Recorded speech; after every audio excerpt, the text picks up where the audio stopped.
How's it going, Rogues Gallery, and welcome to another Flesh and Blood video. Today we have another Flesh and Blood deck tech going over one of my personal favorite decks, Viserai, the Runeblade. This is a classic constructed deck, so we will be going over my main 60 card deck as well as what you would call a sideboard or something like that. Flesh and Blood technically doesn't have a, a sideboard like Magic the Gathering does, but it's kind of the same. You can kind of pick what cards you want to go in your deck before the match starts after you learn what your opponent's, hero and class are. This deck in particular is a go tall control style deck. We're not going to be playing a lot of attacks in a turn. We're going to be building up to a single massive, huge explosion of an attack. This build is not a one turn kill build because I don't think those are all that great. This is more of a control build. We build up to several massive, huge attacks over the course of an entire game. We kind of want to stall the game out, build up a lot of Rune Chance, and have a single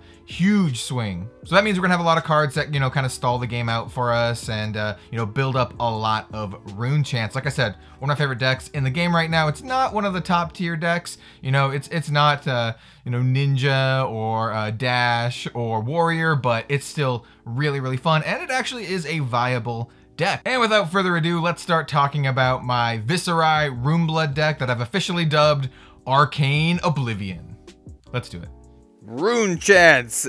As you can see, I pulled aside a lot of Rune Chant tokens. These are an integral part to the deck, so I figured it'd be a good way to kick off the deck tech discussing what a Rune Chant token is. So this is a token. It says when you play an attack action card or attack with a weapon, destroy Rune Chant and deal 1 arcane damage to target opposing hero.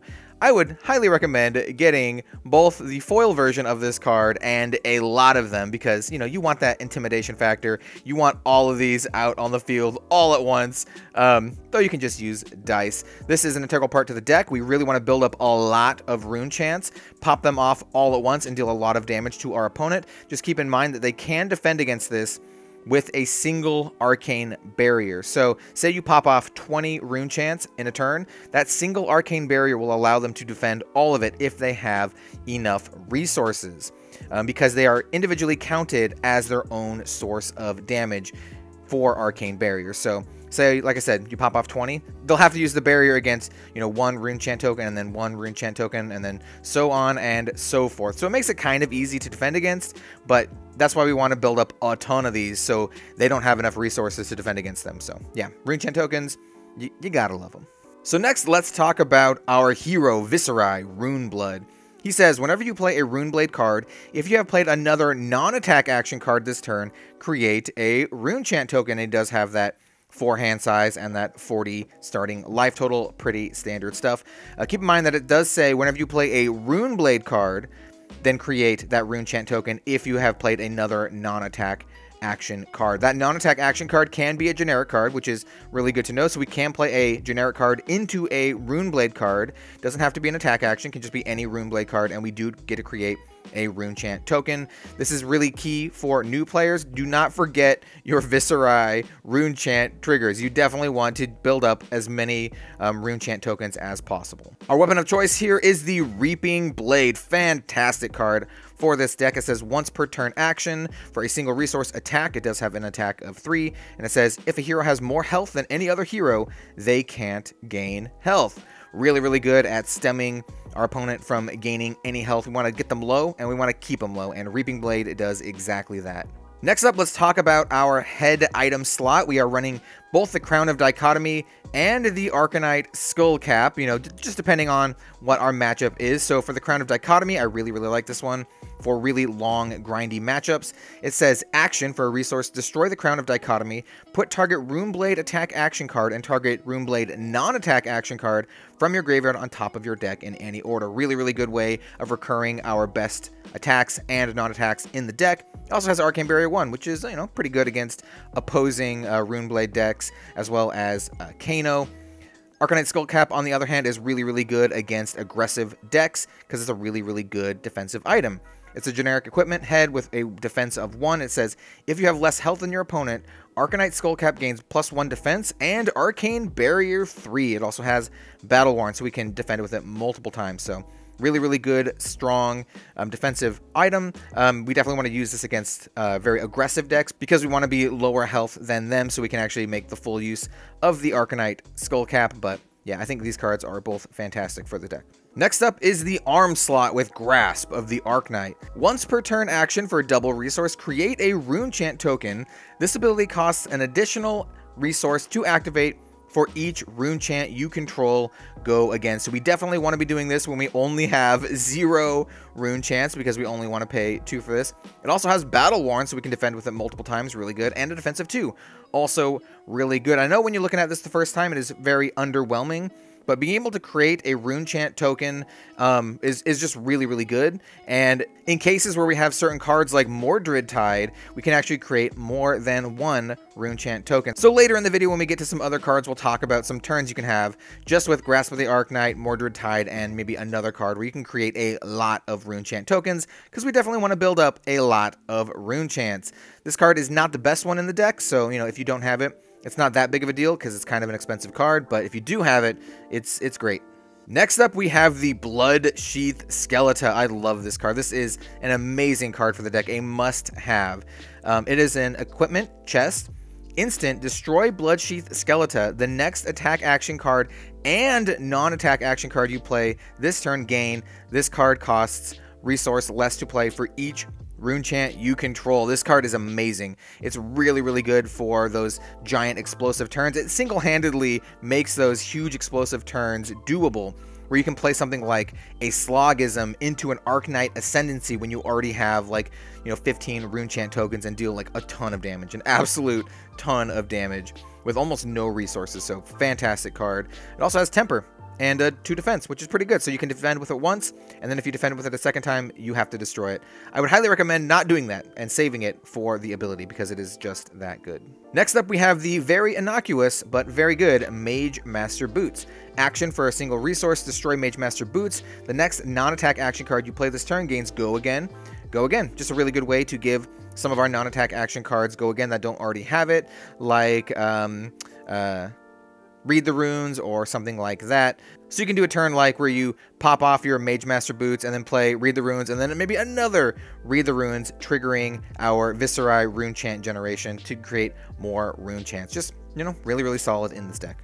Let's start talking about some of our attacks, starting off with the best one in the entire deck, Arcnight Ascendancy. This card is a house. This is a red pitch card. It costs 6 to play, 3 defense, and 5 attack. Viserai Specialization. It says Arcnight Ascendancy costs 1 less to play for each Rune Chant you control. So you can kind of see we want to definitely have a lot of Rune Chants. And it says if it hits, create X Rune Chant tokens, where X is the damage dealt by Arcnight Ascendancy. And it has Dominate, which means they can only defend with 1 card. This card is amazing. Absolutely amazing. There are turns where you can actually play this twice, and we'll talk about that a little bit later with Rattlebones, where you can play Arcnight Ascendancy into Rattlebones into a second Arcnight Ascendancy to deal absurd amount of damage. This card it's just so sweet. So yeah, Arcnight Ascendancy. Next up, we have Ninth Blade of the Blood Oath. Just a really, really heavy hitting attack. Yellow pitch. It does have a cost of 9, defensive 3, and an attack of 9. And it says Ninth Blade of the Blood Oath costs 1 resource less to play for each Rune Chant you control. And once again, if we don't have our Arcnight Ascendancy, we definitely want to have our Ninth Blade of the Blood Oath to deal massive, massive amounts of damage. 9 is pretty heavy, and when you pump this up with a Pummel or a Slothism, it's going to be a ton of damage. So yeah, Ninth Blade is fantastic. Next up, we have Drawn to the Dark Dimension. This is kind of an interesting one because it's not a heavy-hitting one like the other cards. We are running only the blue pitch version because we definitely need the blue pitch to generate resources. If we have other cards like Ninth Blade or the Ascension, we definitely want to play those and use this for resources. But it's still not too bad. It costs 2 to play, 3 defense, only 1 attack. It says it's reduced by 1 for each Rune Chant you control. So if you have multiple Rune Chants, it costs 0. And it just says draw a card. So it's a good way to, draw some cards and refill your hand. So you can maybe arsenal something or play Rattlebones after this, which will let you then play something like Arcnight Ascendancy from your graveyard. Some crazy shenanigans like that. And the card that you draw can then be used to pitch 4 rattle bones, or, you know, there's a lot of plays you can do with this, and, you know, it's just not too bad. The fact that you get to draw a card no matter what is pretty excellent. Just keep in mind that once you play this, it will pop off all of your Rune Chant tokens. Next up is Dread Triptych. This card is crazy. It's a pretty resource-intensive card, but it does have a blue pitch value, which is actually fantastic for this deck. Costs 3 to play, 3 defense, and 4 attack. It says, if you have played a non-attack action card this turn, create a Rune Chant token. If you've dealt arcane damage this turn, create a Rune Chant token. If it hits, create a Rune Chant token. This is a really good middle game card where you can generate a bunch of Rune Chant tokens just by playing this and popping off your other Rune Chant tokens. Dread Triptych is just a fantastic Rune Chant token generating card, and it really leaves us with some after we've already popped a bunch off, which is why I think it's actually pretty good. Next up is the only generic attack action, and it's a real good one, with Command and Conquer. 2 costs, this is a red pitch card, 6 attack, which is quite good, and 3 defense, and it says, defense reactions can't be played to Command and Conquer's Chain Link, and it says, if it hits, destroy all cards in their arsenal. We are running a full playset because this card is absolutely fantastic. Playing a Command and Conquer and then doing an attack reaction with a Pummel, we'll talk about Pummel a little bit later, is insanely good. It can just do so much damage and, you know, strip some cards out of their hand with the Pummel. Doing a Slothism into Command and Conquer is also excellent. Just tons and tons of damage. So this card is just so good, we just had to run it, even though it's not a Runeblade attack action. Next up is Gorgonian Tome. This one is a very interesting one for this deck. It costs 0. Has no defense value, no attack, legendary, which means you can only have 1 in your deck.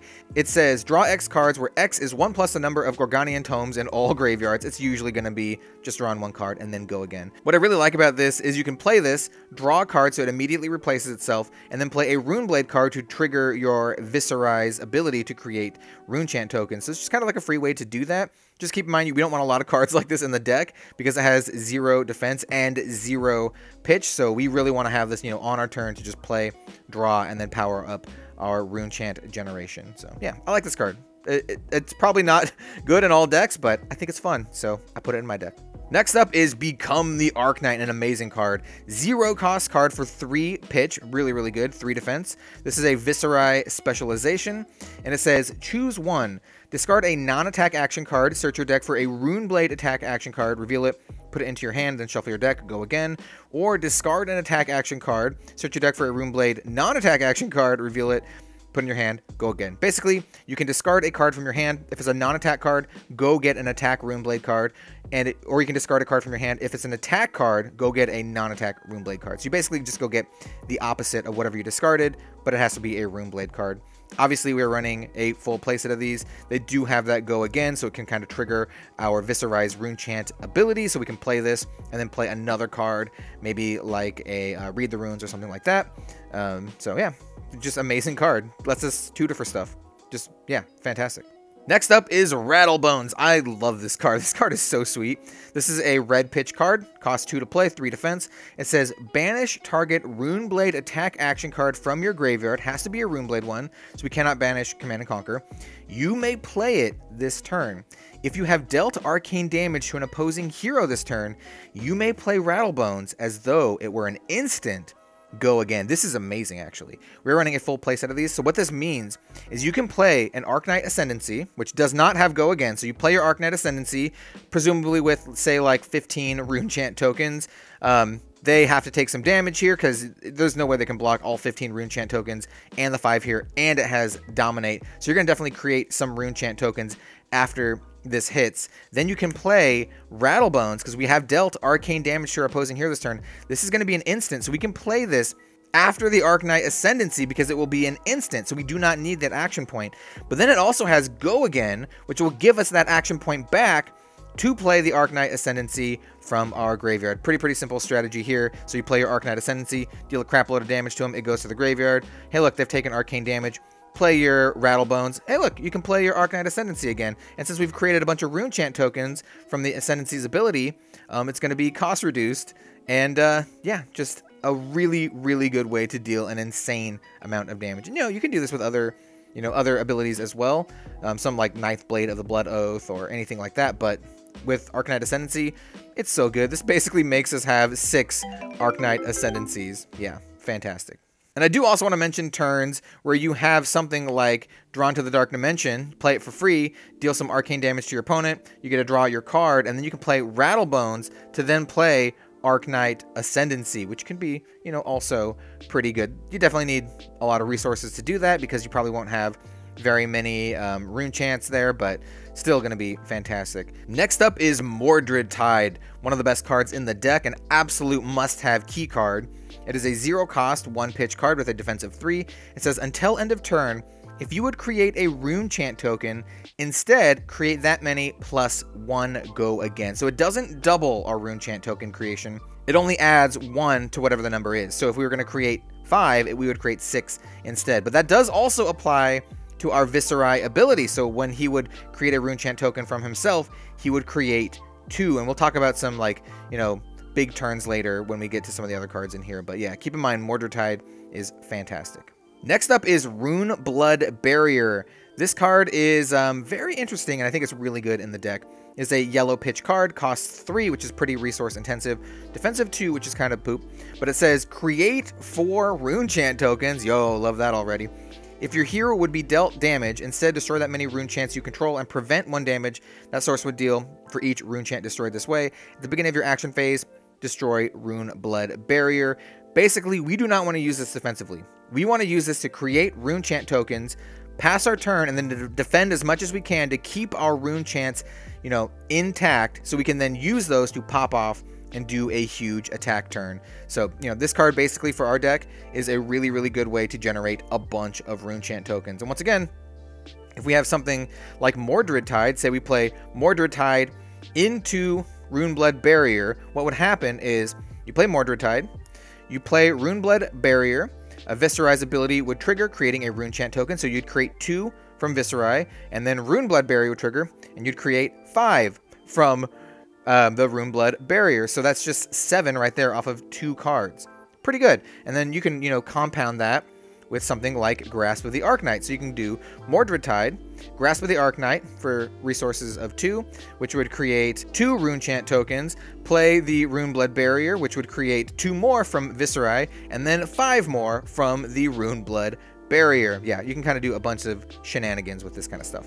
Next up is Read the Runes, a very, very simple card. We are running the red pitch full play set, as well as the yellow pitch. You know, 3 of each. Really, really good card. So it costs 0. This one is the red pitch. It says create 3 Rune Chant tokens, defense of 2. Yellow pitch is the exact same thing, but only creates 2 Rune Chant tokens. Once again, really, really good card. This is a good card to give go again with your Mage Master boots. It's also a really good card to follow up Mordred Tide with. So for example, once again, this is going to be a lot less resource intensive than the Runeblood Barrier one, but you can go Mordred Tide, play your Grasp of the Arcnight ability, generate 2 Rune Chant tokens, and then play Read the Runes, which would trigger Viserai's ability. He would create 2 Rune Chant tokens, and then Read the Runes would create 4. Just between these cards, just these 2 cards alone, and having enough pitch to activate the Grasp of the Arcnight, you can generate 8 Rune Chants, which is pretty good. Do not underestimate the Grasp of the Arcnight. I mean, it's mostly being carried by Mordred Tide, but I mean, you know what I mean. Next up, we have Slothism. This card is sweet. We are running the red pitch and the blue pitch version of Slothism because we do need the higher resources here, but I like the red pitch for the massive damage. This card costs 3 to play, only 2 defense. The next attack action card with cost 2 or greater you play this turn gains +6 and then go again. This is actually incredibly sweet, and it's good to know every single attack action in our entire deck costs 2 or more. Even when they're reduced, they still have a base cost of 2, so it would work with Slothism. And you can kind of do some pretty sweet stuff here where you play your Slothism into a Command and Conquer, or even better yet, play your Slothism into a Dread Triptych, which would trigger the Viserai's ability because, we played a non-attack action card and then played a Runeblade card, which would make a Rune Chant token and then pop off and do all the shenanigans here. So yeah, I really like Slothism. It's a really good way to deal a ton of damage. That +6 is crazy. And the blue one is still +4. Still quite good. So you can even do a very simple turn of a Slothism into a Command and Conquer for 12 damage. Yeah. Just really good. Next up is Pummel. This is a generic attack reaction, defense of 2, cost of 2. Choose one. Target club or hammer weapon attack gains +4. We don't care because we're not doing that. But target attack action card with cost 2 or greater, once again, every single one we have is 2 or greater, gains +4. And if this hits, defending hero discards a card. This is so crazy with something like Arcnight Ascendancy, which has Dominate, or Command and Conquer, which is just really hard to defend in general. Just a lot of damage, and then also forcing them to discard a card. And it's a reaction too, so you can do this after they've already defended. We're running the yellow pitch here and the red pitch, or at least in the old version, the pink pitch. For really defensive matchups, I would say these cards are the ones you probably want to cut for some more defensive options. We'll talk about those at the end of the video, so you can probably cut some of your red Slothisms or red Pummels for more grindy matchups if you want to play a lot more defense reactions. Speaking of defense reactions, let's talk about Reduce to Rune Chant. This card is fantastic. We are running both the red pitch version and the yellow pitch version of Reduce to Rune Chant. They both do the exact same thing, except red pitch has 4 defense and the yellow pitch only has 3 defense there. So what does it do? It says Reduce to Rune Chant costs 1 less to play for each Rune Chant you control. You saw that a lot of times already. And it just says create a Rune Chant token, and it's a defense reaction. So really, really good way to defend. If we have at least 1 Rune Chant, it's free, and it also creates a Rune Chant, which is excellent. That's exactly what we want to be doing. And like I said, even the yellow pitch version is still 3 defense here. Both 3 and 4 defense is pretty good as a defense reaction. So yeah, just fantastic. Next up, we have what I would consider to be a Flesh and Blood staple with Sink Below. We are running the red pitch version of this card. Costs 0. It is a defense reaction with a defense of 4, and it says you may put a card from your hand on the bottom of your deck. If you do, draw a card. Just a really good way to filter your hand, maybe sneak some stuff on the bottom of your deck if you don't want your opponent to know that you're playing with it. Maybe some of our sideboard tech like Snag, and we'll talk about that in a second. But just fantastic card, just a staple in the game, just a really, really good defense reaction. And once again, we want to be pretty defensive in this deck, so it makes sense that we're running a good number of defense reactions. Next up, we have Enchanting Melody. This isn't a defense reaction, but it's really, really good in this deck. It's an aura with a cost of 2, defense of 2. It has Go Again, which is also really, really good. And as you know, auras stay on the field until they are destroyed. And this one says, if you would be dealt damage, instead, destroy Enchanting Melody and prevent 4 of that damage.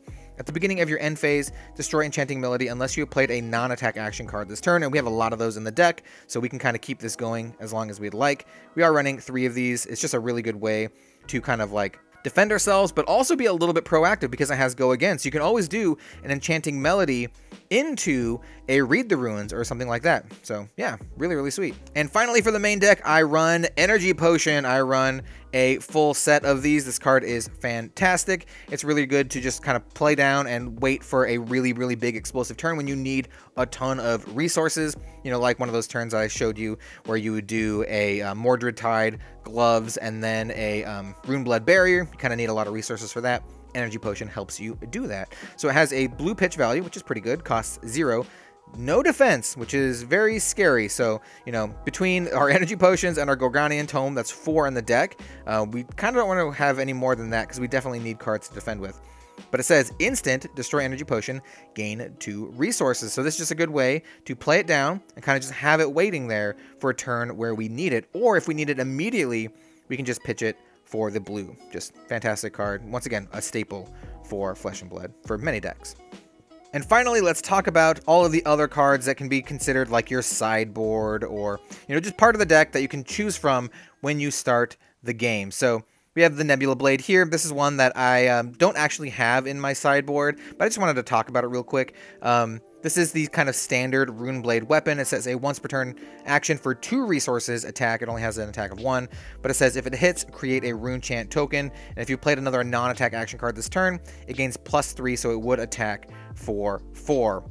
Not a bad card at all, but I really do think the Reaping Blade is much better because we definitely want to keep our opponent's health low, and a lot of opponents will play with, Sigil of Solace and a lot of cards that let them gain life. So, having the Reaping Blade, I think, is so much more important than like the upside of creating like a Rune Chant token or whatever. And also, it only costs 1 to attack too. So, that's not nothing. So, I don't actually play with the Nebula Blade. You can if you'd like, but I think the Reaping Blade is so much better.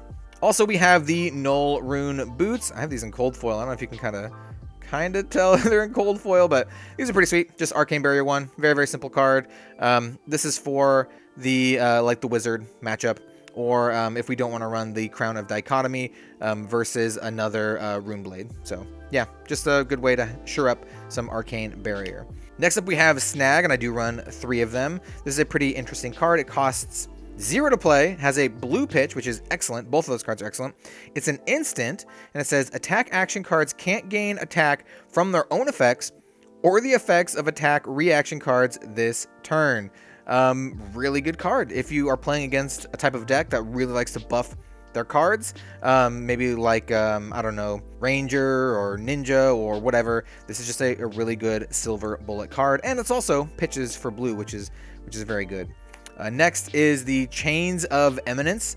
Once again, 3 of these. Costs 0, go again, which is really good. It's an aura, and it says when Chains of Eminence enters the arena, name a card. The named card can't be pitched, played, or used to defend while Chains of Eminence is in the arena at the beginning of your action phase. Destroy Chains of Eminence. Pretty good, because you can actually play this and then play another card like a Mordred Tide or, you know, whatever else, and will also trigger our Viserai ability to create Rune Chant tokens. So that's pretty good. So if you know what your opponent's playing, if you kind of like pegged them on, got the soul read, you can play your big brain Chains of Eminence. And then finally, the last chunk of cards are just some of the best defense reaction cards in the entire game. In terms of just raw defense, it's unmovable. It costs 3. It's a 7 defense, and it says if it's played from Arsenal, it gains +1. So that's an 8 defense played from Arsenal. So we have the, you know, got the red pitch. We got the yellow pitch, which is the same thing, just 6 defense here. And then, of course, the blue pitch with a 5 defense here. I do really like the blue pitch because we do need a lot of resources for this deck. Not a ton of resources, honestly. When you look at the cards, it looks like a lot, but it's actually not that much because a lot of the cards are actually reduced, you know, for the number of Rune Chants we control, which is, you know, very, very important. Anyway, that was my Viserai Runeblood Arcane Oblivion deck tech. I really love this deck. It's my favorite, like, control style deck to play. You know, just kind of bide your time, build up your army of Rune Chants. Like I said, it's great to have just, you know, all of the individual Rune Chants, so you can kind of build them up and kind of like you did a little bit of intimidation on your opponent with your giant fat stack of Rune Chants on the field. Of course, like I said, you can just use dice. But yeah, if you like the video, then leave a like, comment, subscribe. If you'd like to support me directly, I do have a Patreon with some tiers on there where I give cards and booster packs back to you, so definitely check that out if you'd like to support me. But I think I've rambled on long enough. Thank you all very much for watching, and I hope to see you next time for some more Flesh and Blood content. We'll see you later.